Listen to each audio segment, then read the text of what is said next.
All right, welcome everybody to another episode of the Inside In Tennis Podcast. Mitch Michals here. This podcast is part of the Believe Network. We've got tons of great content, and we are available on all your podcast platforms, talking tennis into the final stages of the Canadian Open, the men in Toronto, the women in Montreal. It's the summer North American hardcourt swing leading up to the U.S. Open.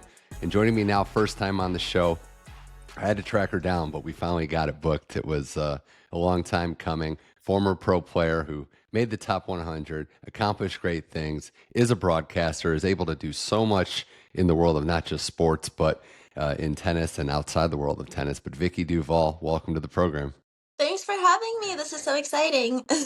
I'm pumped as well too, because not only that, like you're kind of a blossoming broadcasting star here, because it really has happened in the last year or so. And I know we can get into a lot of that in your origin story with tennis, but how have you been managing your schedule, which has featured a lot of broadcast work recently?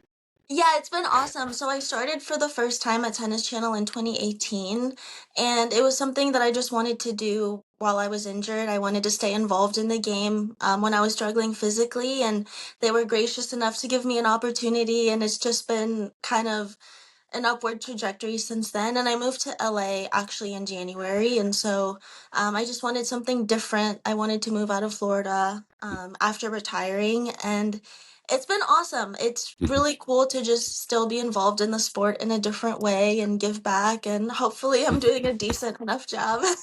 Yeah, it's funny. The IG bio you have is washed up athlete, like the life of a washed up athlete. It's a little young for that, but also it's good. And I do think that's part of it, right? Like hitting the ground running. So many athletes, like the average pro career is only a couple years in any sport. So many athletes struggle with that transition. And I've heard that being busy is the best way to kind of get over that transition. Yeah, and the really cool thing about what I did in my career that I'm really grateful for now is every time I was injured, I sort of dabbled into something else. So I've had a lot of knee surgeries and problems. I became a volunteer assistant coach at UF, and then I was helping my mom with real estate. And then, after I decided to retire, I started working for a law firm because I was like, maybe I want to go the law route. So I'm still doing that right now. So that helped for sure because it is a sense of identity that you lose after you stop playing because it's your whole life. It's all you know since, most of us are 5, 6, 7, 8. And um, it's still hard for me to sort of come to terms with the fact that I left not on my own terms, but I think because I've been involved in so many things, it's helped me a lot. Yeah, and that's the gift and the curse, right? You're able to play this sport at a professional level, do play a game, something that's so cool, but a lot of times you don't get to go out on your own terms because the tennis world just keeps moving along. It's just always going to be a new crop of players and another tournament next week. But going back to that original story, and I know some of what I've read about you and heard about you, and the origin story, growing up partially in Haiti, having some tougher times, but discovering tennis as a lifeline, as a path to a better life and a better way to better yourself. But what was it about tennis that stood out? How did you discover not just the game, but discover that you can fall in love with it? Well, the story of how I got involved in tennis is pretty crazy. I did ballet when I was younger. My mom was a pretty big time ballerina before she went the medical route. And every year we would drive from Haiti to Dominican Republic for my two older brothers to play in this tournament. It was like an international junior tournament. And we became pretty close with the tournament director over the years. And one year he was like, we have some space in the 10 and under. You should put your daughter. And my parents were like, no, she doesn't play tennis. She's like literally a ballerina. And he was like, it's fine. Like, just put her in. Yeah. So we went to the pro shop. We bought clothes and shoes and a racket. And I was put in this tournament. I had no idea how to keep score. I'd never taken a tennis lesson in my life. The extent of my tennis knowledge was watching my brothers play on our court at home, and I win the tournament. I have no idea what's happening. The umpire has to tell me, like, okay, now you move to the other side. Like, I literally knew I had to get it over the net to the other side, and that's it. Wow. So after that, I'll never forget the look on their faces, like, why does she know what she's doing? And yeah, and obviously growing up with two older brothers who played the sport as well, I think I was very inspired by them, and it was like a rough and tumble house, and so I think at one point it was like ballerina might not be for me anymore, or Wow. ballet, sorry. Well, A lot of things there. One being, another younger sibling that finds success. That's a very common theme in just the players that I've talked to. It's usually the run of the litter that comes up and has all this success mimicking their siblings. But it seemed like there was some natural athleticism and coordination, but also maybe I don't think I've ever talked to a ballerina slash tennis player if the footwork is maybe similar or if there's some common degree that helps you there.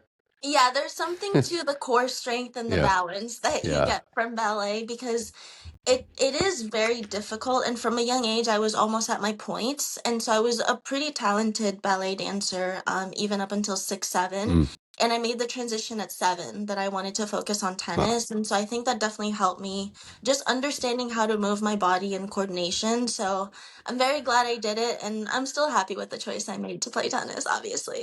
yeah. It opened doors for sure. When you were navigating the junior tennis circuit, and then ultimately that led into the pros. But was it as chaotic as it seems on the outside? Does it seem more structured now that you've worked at Florida as you mentioned and working with some kids now? At the time you went through it, was it a little more chaotic and kind of like the wild wild west? Yeah, I think probably that is still some of the case in the junior events. I mean, I traveled mostly with my mom, and so we were able to find our little routine within ourselves. And through that, I really learned how to analyze the game well because it was Hmm. just me out there being my scout and my coach and sort of problem solving. So, Hmm. um, it's not an easy transition as a parent going from the local tournaments to nationals to ITFs, and then you're traveling a ton. Yeah. It's a hard life. I've always said if I had kids, I don't necessarily know that I would put them in Hmm. tennis. I mean, I would encourage it, but I would try to steer them away from it as well because it is so demanding Hmm. on both sides. But yeah, I think also one of the cool conversations that we're having now that's different than when I played is I felt like I was ready to turn pro and I went pro. And I think now a lot of players and parents are understanding that college might be a good route for people Hmm. to go down and then turn pro eventually after that. So Yeah. it's nice to see sort of how that's evolved over the years too. Yeah, I find it fascinating too because obviously it says that college is more it's better depth wise. There's more structure, it's better talent. You're starting to see it as a more viable path to the pro career, but there's still going to be the people that go right and are ready to go right from junior level right to pros. The more I talk to people like yourself, Vicky, the more I think of it as almost a maturity thing. If you're ready to be an adult at that age, at 17, 18, some people, I mean, if I was in your position, I don't think I would be, but some people need that more as a maturity test than they do the tennis side of it. Yeah, I think there's some truth to that, definitely. I think now that the level is so much higher in college, it doesn't feel like a step back going Right. from being a top ranked junior to taking that route. We've seen it with so many players on the men and women's tours. The value that can come from going to college, and the coaches are better. There's so many good resources, the Hmm. fitness, you have everything you need, so there's nothing to worry about. And it's nice to see. I was actually talking to a tennis parent a couple weeks ago trying to figure out, his daughter is a high ranked junior. Should, we think about pro or straight to college? And if you look at the age now as well in tennis, like, I mean, Venus is 45 and Yeah. women's matches, so Yeah. it's a different story longevity wise. Yeah. So I like that. I like that college is becoming something really viable for a lot of parents and juniors. 45 might be a little extreme. Like that might be reserved for the goats if you're going to Yeah, be I playing don't that think long. anybody else could do that. So it's just a Yeah. strictly Venus thing. Yeah, it's true though. I mean, the primes are being extended; they're shifting a little bit. In your story, you win the U18s, you qualify for the U.S. Open 2 years, and I wanted to ask you just those matches. Obviously, the second year you beat Stosur, it kind of introduces you to the world. But did it feel like a blur in real time that 1 second you're playing junior events and the next you're literally playing at the U.S. Open?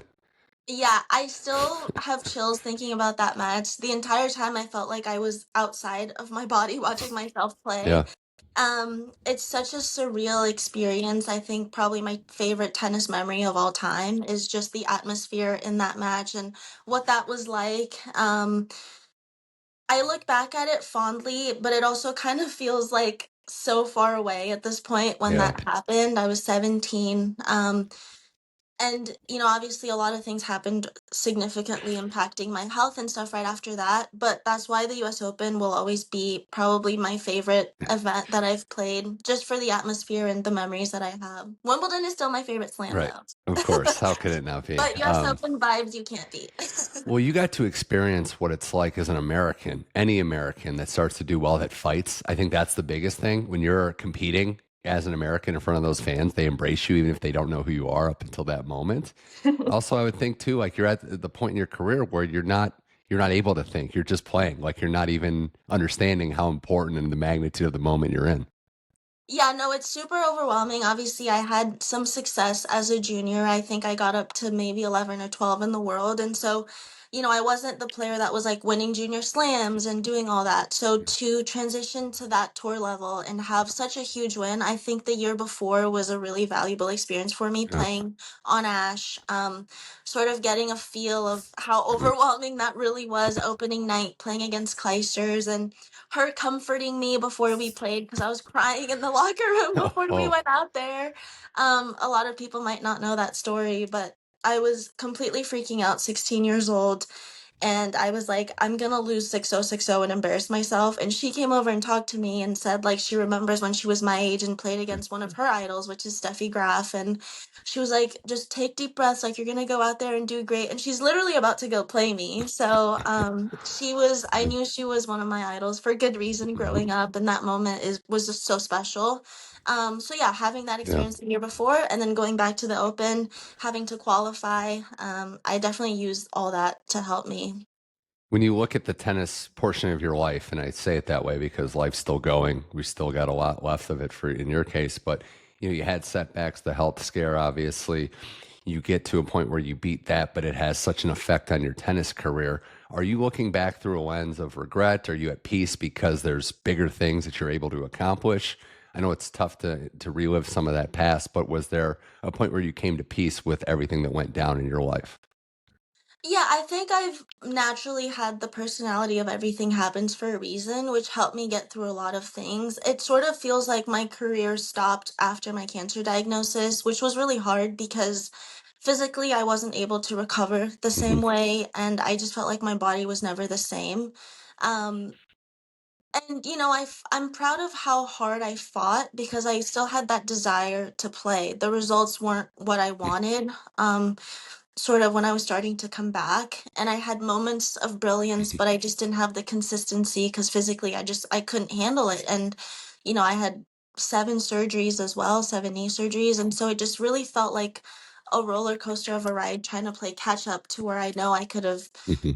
the level that I knew I could play. But physically, it just, those were the cards I was dealt. And so, sometimes I have regret that I should have maybe stopped sooner or could have done things differently. But, I think in the grand scheme of things, I've accomplished things that I'm really proud of. Yeah. And I know that I've inspired a lot of people along the way, which is all I can Mhm. really ask for. So Yeah. I'm happy with the path of my career. Yeah, as you should. I mean, accomplishing what you did, which a lot of people wish they could have, and then putting your best foot forward to try to come back, dealing with the cards you were dealt. It was impressive. I mean, you're one of the generation. These girls, and we always go by birth year in other sport, but 94, 95 birth year, like a lot of the women your age. I mean, a lot of them are still doing it now, but you came up with a talented group of ladies that were able to accomplish great things on the WTA. Yeah, I'm proud of the crop that I had when I was playing in the juniors and the pros. It's fun to see them also shine and do so well. On the sidelines as a commentator now, it's really exciting to watch and sort of have that different perspective on the Hmm. game. But yeah, going back to just feeling grateful for the Hmm. moments that I did have, and I know a lot of people would have loved to have been in my shoes, even if it was for a brief moment, and so I don't take that lightly at all. Well, you have much to be proud of, including covering the game that we're covering right now. Being an expert commentator, Vicky Duval here on the Inside in Tennis podcast. We've been listening to you and watching you call matches all through really the year and into the hard court swing here. But we go to the summer hard courts in Canada, and the women in Montreal, the men in Toronto, they split it up, which is nice to give each city access to top level talent, top level tennis. The story for me so far on the women's side, Vicky, and we can discuss this. We're in the quarterfinal round. It's a weird schedule with the Thursday final, but I have been just so impressed with Victoria Mboko. And I think that so far is what stands out in the women's event is that this young Canadian prodigy is living up to the billing and bursting onto the scene. This is really her moment of arrival, beating Coco Gauff and putting it all together on her home soil. Yeah, it's been really impressive her rise in the rankings over the last year, and she's such a poised player. You can tell the self-belief that she has. She belongs in this arena. And at such a young age, that's something you can't teach, when you go out into the pros and you're not intimidated by the players that you're around in the locker room and everything. It's very overwhelming. And her game is just really impressive. She's a great mover, huge serve, huge ground strokes. She's such an aggressive mindset. And, when we talk about Jeannie Bouchard having her last match, you have to think that she really inspired this generation of young Canadians that we're seeing, even Rebecca Marino, before she took her step away from tennis for, other off-court reasons. It's fun to see Mboko play. I love watching her. She's been the story in my book as well on the WTA side. And the way that she beat Coco, I mean, it was just so clinical, so impressive. Coco obviously struggling a little bit with, Mhm. her serve and her confidence, but Vicky is making her mark. Yeah. My fellow Vicky. Yeah, another one. Got to keep that going too. But no, you're right though, because there's a confidence level, there's a respect level when you come up and you're playing against these established stars that you have to have. You don't want to be a disrespectful person, but you also have to have that belief that not only are you going to play with respect and dignity, but you're here to win. And that was a clinical performance. That was a very mature performance by someone that, the other thing too, Vicky, is that in Canada, especially, this is the one chance they get to see you. And there's a lot of pressure. This year in particular, a lot of the Canadians, especially on the men's side, did not do that well because that moment could be so big. But she was handling the nerves of playing at home very well, too. Yeah, she was handling it really well. Denis Shapovalov and FAA had tough tournaments on the men's side. So, Canada is starving for a star for a couple Yeah. years ever since Jeannie has stepped away from the game, and for Mboko to sort of step into this role and really embrace it. She's used the crowd so well. I mean, it's deafening the support that she's getting, and it was the same way when Jeannie Mhm. played as well. I've just been really impressed with her maturity and Right. just how she's handling herself in her game. You can tell that every match she's just getting better and more Mhm. settled. Would love to see her take it all the way, but that's a tall Yeah. ask as well. It is. It certainly is. And yeah, Diallo was the other one, Gabriel Diallo. He had a tough match against Fritz where I felt like the moment was a little big for him, given playing where he was against such a good player. On the Coco front, Vicky, I do think that, I still remain very impressed that she's able to fight and still competes when her serve and some of her game goes away. And she is as accomplished as just about any player on the WTA right now. But you do have to acknowledge the fact that when her serve is going to be in ruts like this, it's going to limit and it's going to cap her ceiling into what she can accomplish. Do you think it's mostly a mental block right now? Do you think that she just has whatever it is, the mental side is getting to her on the serve a little bit? Yeah, I was trying to see if technically something looked different. It just seemed like her toss was very erratic at certain points in the matches. And, after winning Roland Garros, she sort of had a tough transition to the grass. She didn't play any tournaments, lost first round at Wimbledon, obviously to Yastremska. And I was wondering how much of a toll that was going to take on her confidence-wise. I was imagining not so much because you're coming off of winning a Grand Slam, but you can just tell that she's just not super settled right now. And, I think for Coco, the way that she was able to handle not letting the serve trickle down into her game against Collins, and I think it was Samsonova that she Yeah. played in the Or second round. And Kudermetova, is that right? Yeah.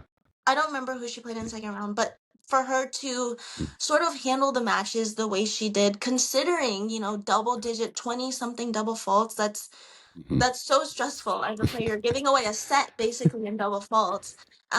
So yeah, I mean, probably the best fighter on tour Yeah. that we've ever seen outside of Serena, I would say, in Sabalenka. And so for her to handle that the way she did, Mhm. obviously Mboko just had a little bit too much, but curious to see if she makes the adjustment to US Open. I think she needs to get the toss Yeah. more centered and just get rid of the mental block. You're in total control of your serve. Yeah. And so when it goes away, it's definitely something you can fix. And so I think for her, as long as she lets that go, let that mental block go, she'll be fine for US Open.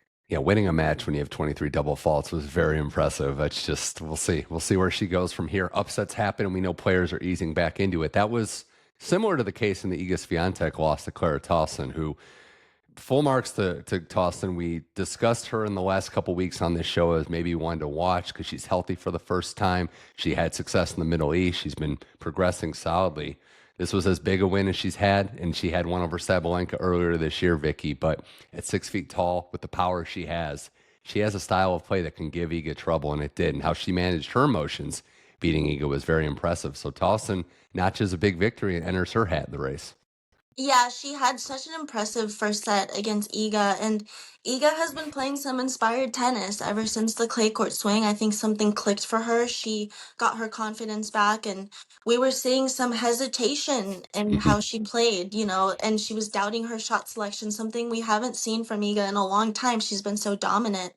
And for Clara Tauson to have this result, the way that Iga sort of has turned herself around, really impressive. I love Tausen's game. Her serve is such a huge weapon.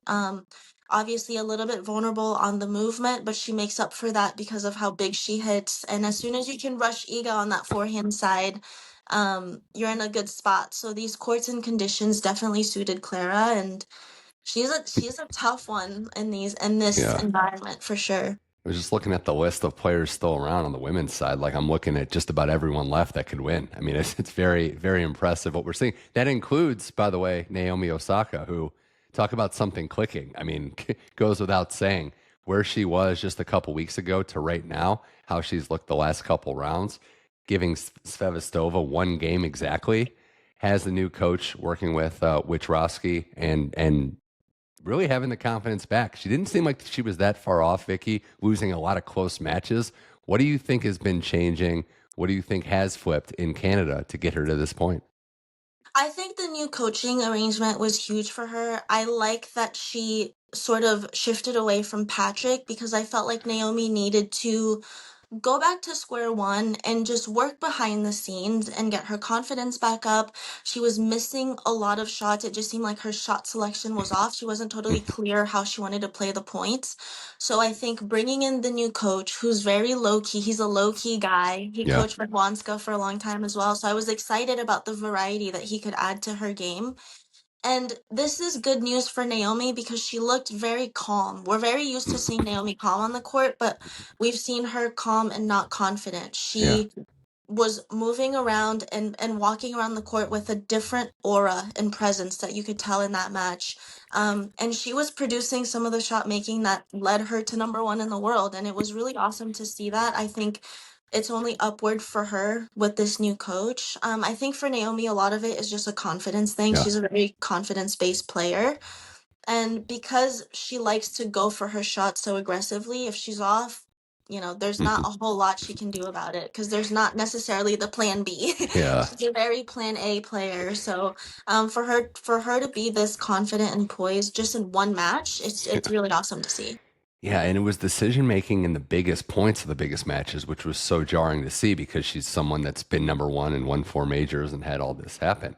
But like if you're that close, like you don't have real moral victories, especially when the stakes are that high. She had been playing well at times, but was losing when she's a set up, when she's a set and a breakup, and not finding a way to close. So just getting these wins gives her a lot of confidence going forward. And I think, we'll see the next test against Svitolina, which we'll get to, is going to be tough. But you have Svitolina in here. You have Elena Rybakina, who's back in the mix, Vicky, somebody that had that tough loss against Leylah Fernandez in DC. But I still feel like what we're seeing from Rybakina by and large, because tennis isn't just one match, but she's starting to look like the player we saw back in, a year or two ago. We're starting to see all the ingredients of that top five in the world major champion.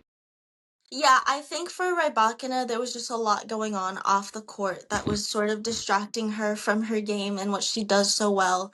And it seems like she's gotten a lot of that sort of more figured out now. She just looks better on the court. She looks more grounded, and also a very confident player. And so for her, if mentally she's not feeling great, it showed in the rest of her game. We weren't used to seeing the Yeah. consistency from her. She was, very up and down. She had great weeks, not so great weeks. She looked great in DC coming into this tournament. Um, Svitolina also. I mean, the win she had against Anisimova, Wow. Yeah. it was just the way Anisimova is playing right now too. Svitolina has been nothing short of impressive to me ever since coming back from having Sky, and just the hunger and eagerness that she plays with every single match day in and day out. I really feel like she's playing her best tennis now than even before Yeah. she stopped playing. She very well might be. There is something to be said about Svitolina. I'm trying to articulate the best I can, but I just think she knows the game and how to construct points. Like she just knows how to approach the game like a professional, if that makes sense. Yeah, and I think she also had a shift in perspective. Benčić talked about it as well, Hmm. coming back. You realize what really matters in life, and you start to compartmentalize, how you want to go about handling winning and losses, and just viewing the game in a different lens. And tennis is so mental. A lot of it Yeah. happens between your ears, and so if you're able to really dial on that and figure out what works for you, I think Benčić found the formula, Yeah. Svitolina found the formula, and she's inspired Gael as well. We've Yeah. seen Gael, fighting more than we've Yeah. ever had in his career, and I think that's just through watching his wife and how Yeah. impressive she's been. Yeah, there's not a lot of hours to waste when you have a toddler that doesn't care what happened on the tennis court. They've got needs and duties too.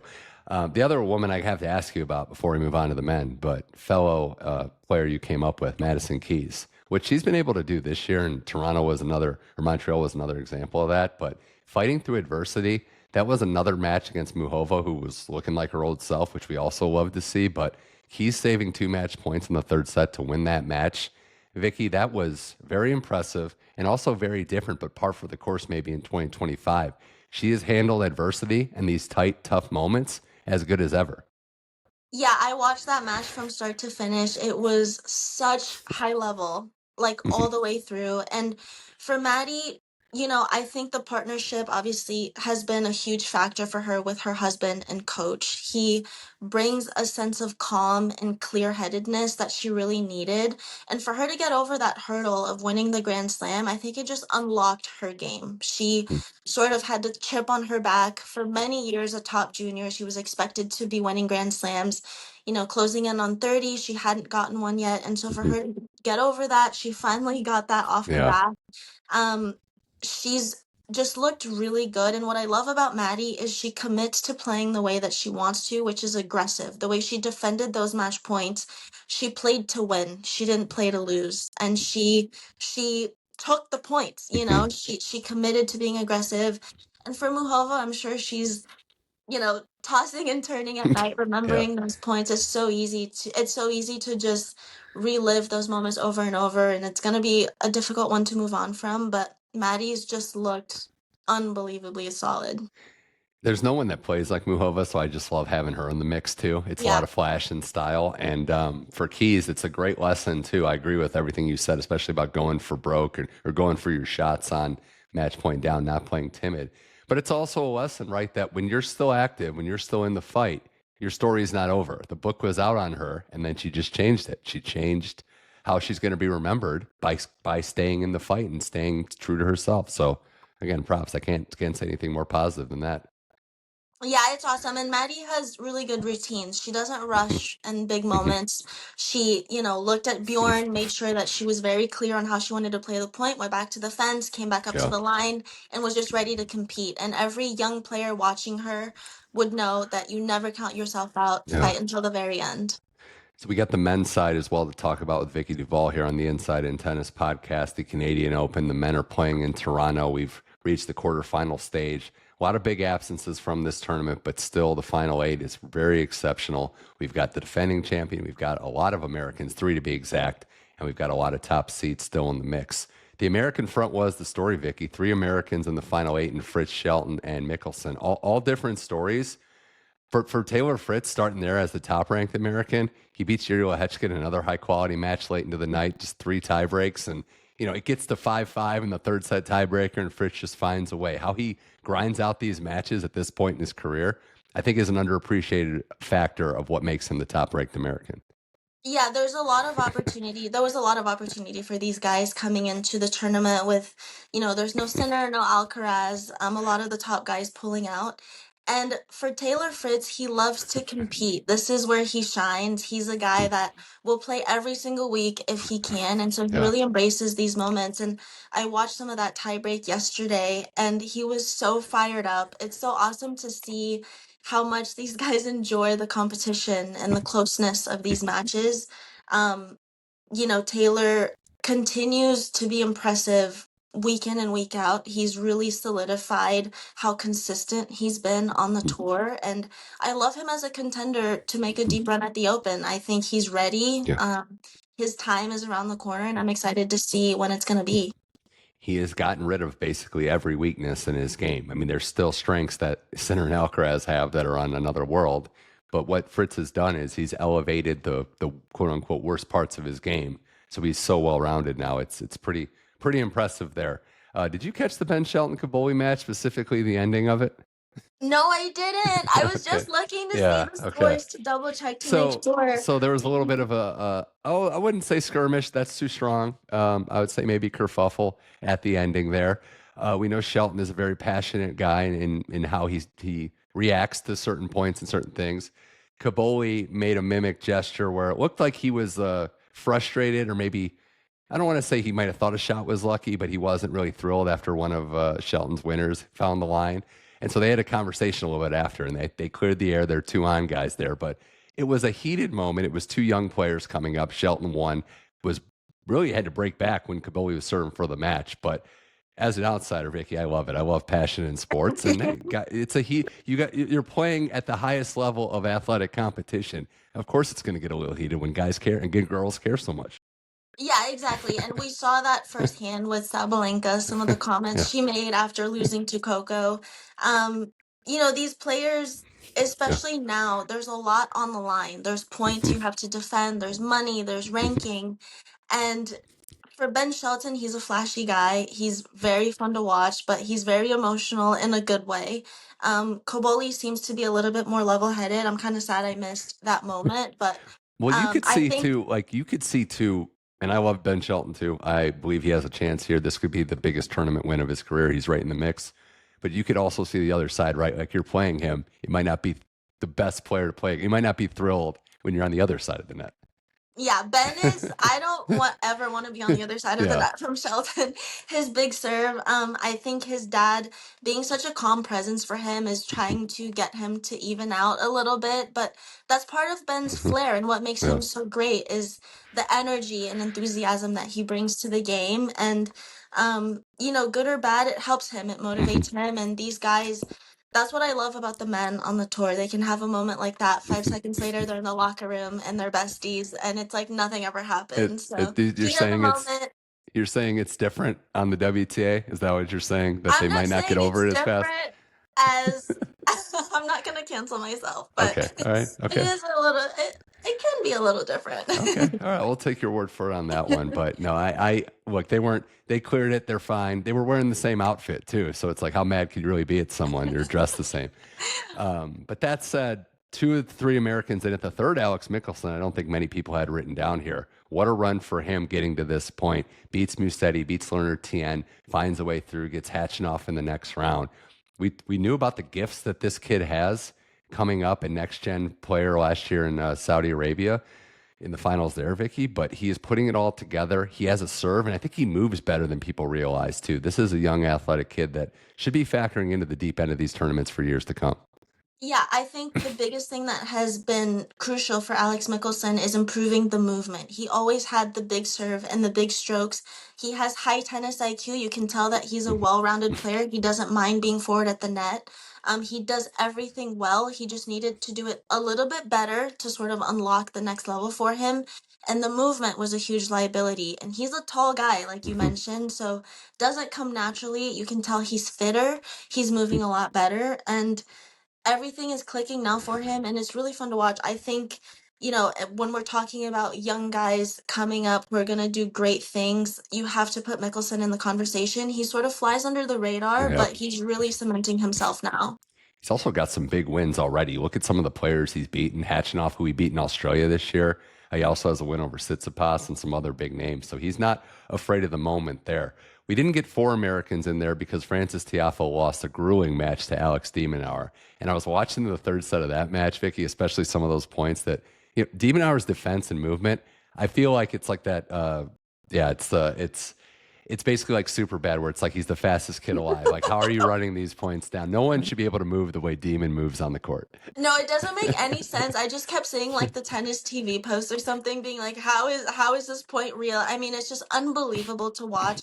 Hardest worker out there. I mean, everybody knows that. Just the effort he puts in and day out. It shows when he's out there competing. And it was a very roller coaster match back and forth the second set as well. There were a couple breaks back and forth, and for de Minaur to hang tough, and he's so hard to play against just because every ball's coming back. You have to hit that extra shot and that extra winner to get the point, and he's not going to give you anything. So he's just the demon. He's the demon.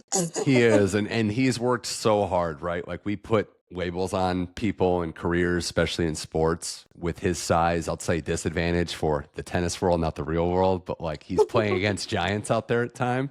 We had this view of what we thought he could be, and he's just gotten better every year, and that's a testament to his work and his character. Yeah, he's committed to improving his game. He committed to improving his net game. He's coming forward more as well, and he looks really solid on his volleys.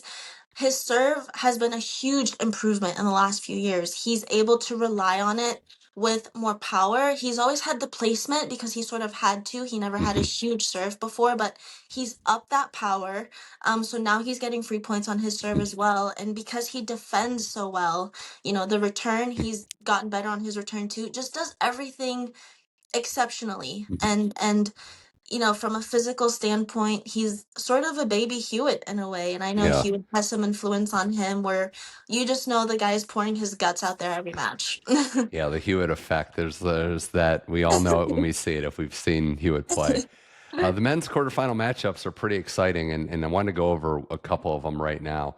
You have Zverev taking on Popyrin. Zverev, making it to the quarterfinals, which shouldn't be an accomplishment, but you look at him as the top seed. There was a lot of pressure when he was in this position earlier in the year, when he was the second-ranked player and Sinner was suspended. Now with Alcaraz and Sinner out, he's back here. He gets to the quarterfinals, the benefit of some injury luck as well. But for Zverev, Vicky, it's another opportunity, right? It's an opportunity to get back to his winning ways against Popyrin, who was the improbable champion of this event last year. Yeah, this is going to be a good matchups for Zverev. He's talked about not performing to the level that he's used to this year. And obviously we knew some of the controversy with his coach and I guess former coach now, the comments that were made about him. And I think for Zverev, he feels like he has a chip on his shoulder.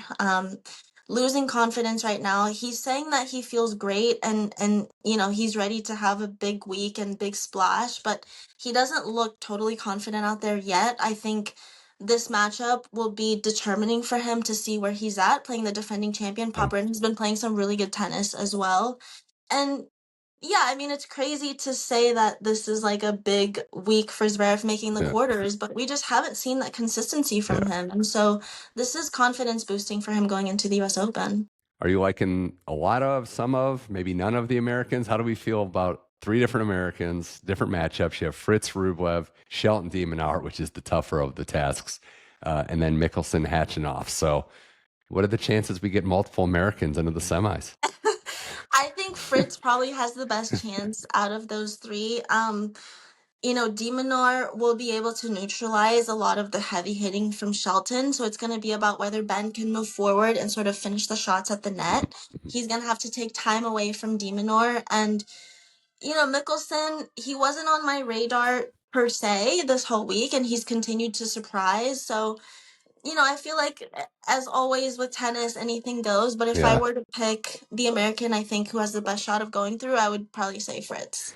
Fritz became the first American man to get to all the quarterfinals of every master event, since the inception in the 90s. So he's just been so well-rounded.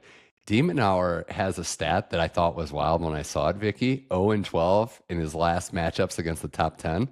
So that I didn't realize that. So that could be... Yeah, but every day is a new opportunity, and Shelton was not a part of that in that run-up, so no real bad scar tissue against Ben. So that's a fascinating one. But yeah, it's going to be patience, right, for Ben. Can he be patient, and can he be in it? Can he have his track shoes on, as they say?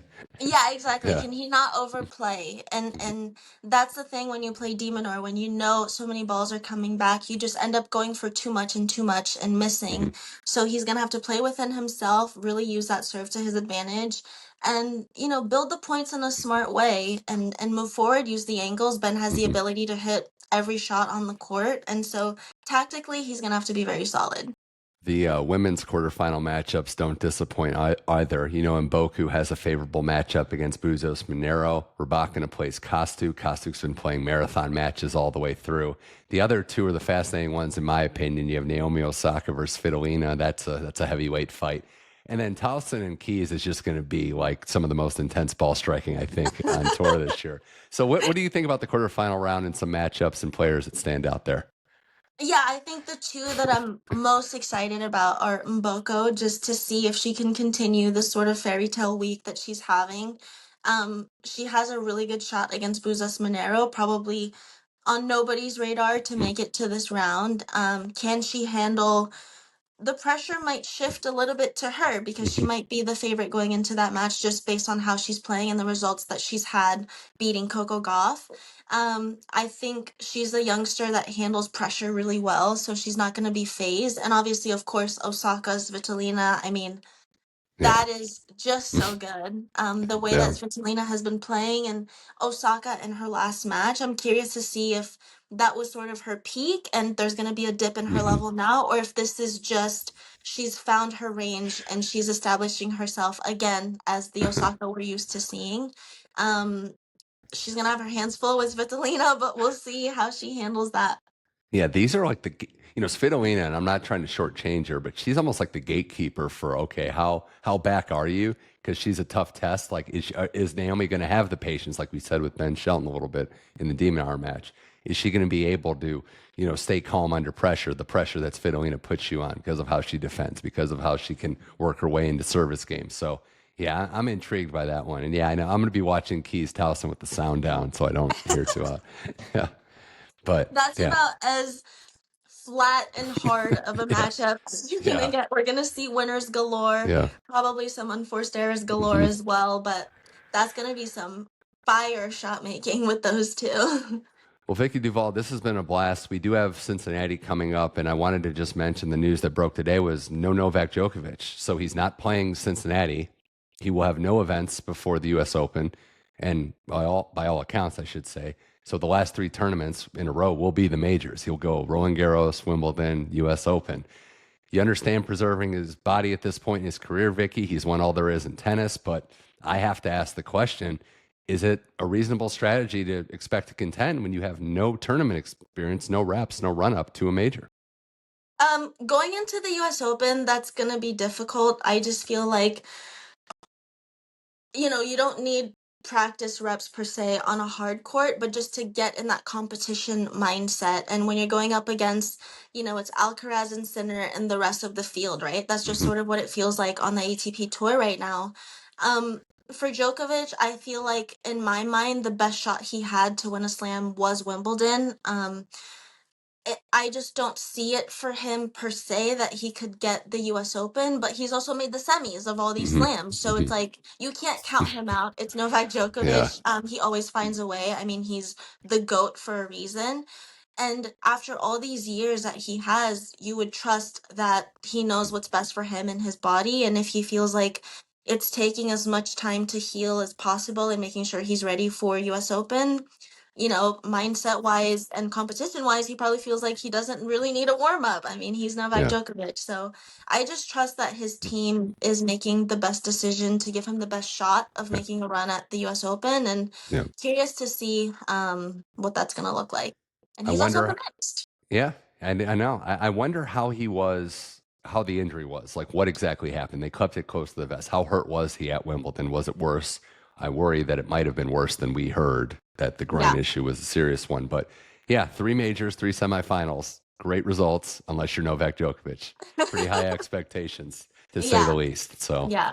we'll see what happens there. Again, Vicky Duval, thanks for coming on the Inside in Tennis podcast. Before you go, though, yeah, some of the outside stuff. You mentioned your broadcasting career, working at a law clerk. And then are we still working on like the design company? Because I saw the Instagram page was active. We still got a little Duval designs going. So Duval is still in the works. Okay. I'm working on it behind the scenes, just Okay. trying to get a better business plan. The first time I launched, I just kind of did it on a whim and didn't really have everything in place that I needed. Yeah. So I'm really excited about that, hoping to launch next year in the Yeah. spring. And a percentage of the proceeds, like the first time, will go towards cancer research because that's a cause that's very close to my heart, obviously. Okay. And I want to make sure that any endeavor that I have, it's for a good purpose. I don't want to do something just to do it. Right. So keep an eye out for And Duval. Coming soon, but all it's right. still kind of behind the scenes right now. Okay. Well, we're waiting on that. And the very last thing I have is, because you're such an artist and now broadcasting, are you doodling in the booth? Are you drawing pictures while you're kind of having commercial breaks and stuff? I am. Yeah, I knew it. Every time we have, well, not every time, but on a lot of the breaks, I just take a little post-it note, and I think the last time I was in the booth, I drew like just the basic sort of elementary drawing, a sun in the corner. I drew some mountains, and then very Bob Ross-esque, I just drew a big tree coming down, Yeah. coming down the middle of the picture, and it was a happy accident. So I was very Yeah. proud of it. I should keep like a little archive of all my doodles. Yeah. Maybe I'll Yeah. post it on Instagram one day. Yeah. It'll be like, this is, uh, Osaka Keys Canada final. This is what this drawing was. But yeah, no mistakes, only happy accidents for sure. Yes. So, Vicky Duval, all the best. We'll have to do this again, but thanks so much for coming on the podcast. Thanks, Mitch. That was a blast. Thanks for having me. That was Vicky Duval. This was the Inside in Tennis podcast. If you like it, it is available on all your podcast platforms. Just search Inside in Tennis podcast on Apple, Spotify, Amazon Music, iHeart. Subscribe so you can get every episode automatically downloaded. And subscribe to the YouTube channel as well, at Mitch Michals, to watch the full video episodes of this chat and many others. We're back in a few days, more interviews with top flight, exceptional talent in the world of tennis. So for Vicky Duval, my name is Mitch Michals. This was the Inside in Tennis podcast. Thank you for listening, and I'll talk to you soon.